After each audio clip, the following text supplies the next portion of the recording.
आपने उन शहीदों को जो अवार्ड दिया है उस अवार्ड की भी तस्दीक की है आपने। अता तारड़ को, आजम नज़ीर तारड़ को, अटॉर्नी जनरल को, इन्होंने किया क्या है मर के हक में? अरे तनख्वाहदार मुलाजम है ये। आप ये देखें कि वज़ीर आज़म का जो तकरीर लिखने वाला है उसको भी जो है वो आप अवार्ड दे रहे हैं। मुझे नहीं पता कौन है, कोई हमारा साफी भाई होगा, क्या अवार्ड की लिया है उन्होंने, मुझे बताएं। आप जो है जो PSO हैं बड़े अफसरान के, उनको भी अवार्ड दे रहे हैं कि कोई उन्होंने फोन अटेंड किया, कोई उन्होंने पैगाम आगे किया। यार अवार्ड का कोई तो कदर रहने दें, कोई तो इज्जत और वकार किसी अवार्ड की रहने दें। आप एक तरफ कैसे कैसे लोगों को आप अवार्ड दे रहे हैं जो कि आपके शरीके जुर्म भी रहे हैं, ठीक है, और 3 महीने बाद कोई पता नहीं, आज 3 महीने बाद इनमें से भी कोई जो है नायब उसे पकड़ के जेल में डाल दिया करप्शन के इल्जाम में। ये किस किस्म की तहकीक करते हैं? नोबेल पीस प्राइज और बाहर की पूरी दुनिया में जो लोग बड़े अवार्ड्स के लिए नॉमिनेट किए जाते हैं उनकी तमाम मालूमात पब्लिक के सामने रखी जाती है, वहाँ पे बहस होती है। अब सदर ट्रंप पे कितनी बहस हो रही है, ठीक है ना। तो यहाँ पे किसी को कानो कान खबर नहीं थी, वो बंदा सुबह उठा है, बेचारे ने मुंह भी नहीं धोया होगा, उसे कहा होगा जल्दी आ जाओ तेरा अवार्ड निकला है। ये अवार्ड है, ये कोई प्राइज बॉन्ड निकला है किसी का कि लोगों को आप बुला बुला के अवार्ड बांटते फिर हमारे सेल्फ रिस्पेक्ट होनी चाहिए हमारे इदारों की, हमारे अवार्ड्स की।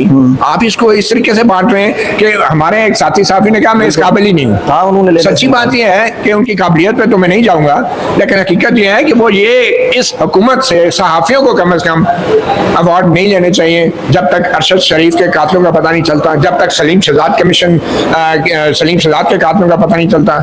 आप ये देखें कि हामिद मीर साहब का जो कमीशन रिपोर्ट थी, वो ये हुकूमत जो साथियों को अवार्ड बांटती फिर रही है, इसको इतनी अखलाकी जरूरत नहीं है कि वो उस हामिद मीर कमीशन रिपोर्ट को पब्लिक ही कर दे, सरकारी तौर पे पब्लिक कर दे। वैसे लीक हुई भी होगी, लेकिन उस पर कौन यकीन करता है? उसको पब्लिक नहीं कर रहे, ठीक है। आप ऐसी हुकूमत से अवार्ड ले रहे हैं और खुद हामिद मीर साहब ने भी लिया, और मैं समझता हूँ कि हामिद मीर साहब को यह सवाल उठाना चाहिए था। ठीक है, आसिफ जरदारी साहब उनके बहुत अच्छे दोस्त होंगे, जारी बात है, जब आप जर्नलिस्ट होते हैं तो सारे आपके दोस्त हो जाते, मगर क्या हामिद मीर साहब को एक एग्जाम्पल नहीं बनाना चाहिए था अरशद शरीफ के हवाले से?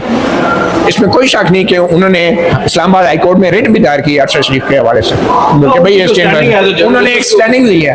तो जब आप रिट दायर कर रहे हैं, आप इतना बड़ा स्टैंड ले रहे हैं, तो फिर जाके आप उस स्टैंड पे क्यों चढ़ते हैं जहाँ पे आपके गले में जो है वो पट्टी डाल दी जाती है कि ये अवार्ड है जी आपका, आपने बड़ी खिदमत अंजाम दी। और भाई अवार्ड आपका है, लेकिन आप ये भी तो देखें ना किसके हाथ से दिया जा रहा है। एक ऐसी हुकूमत के हाथ से दिया जा रहा है जिसका वज़ीर दिफा कहता है सरेआम कि ये हमारी हाइब्रिड हुकूमत है, तो आप हाइब्रिड हुकूमत से अवार्ड ले रहे हैं। तो इन अवार्ड की कुछ तो इज्जत और तौकीर तो रहने दी जानी चाहिए, और मेरे ख्याल में इस तरह के अवार्ड साफियों को बिल्कुल नहीं लेने चाहिए, और एक स्टैंड लेना चाहिए और एक वजह बतानी चाहिए। ये नहीं कि मैं इस काबिल नहीं हूँ तो मैं इस काबिल नहीं हूँ, ये कोई कॉज नहीं है, ये कोई रीजन नहीं है।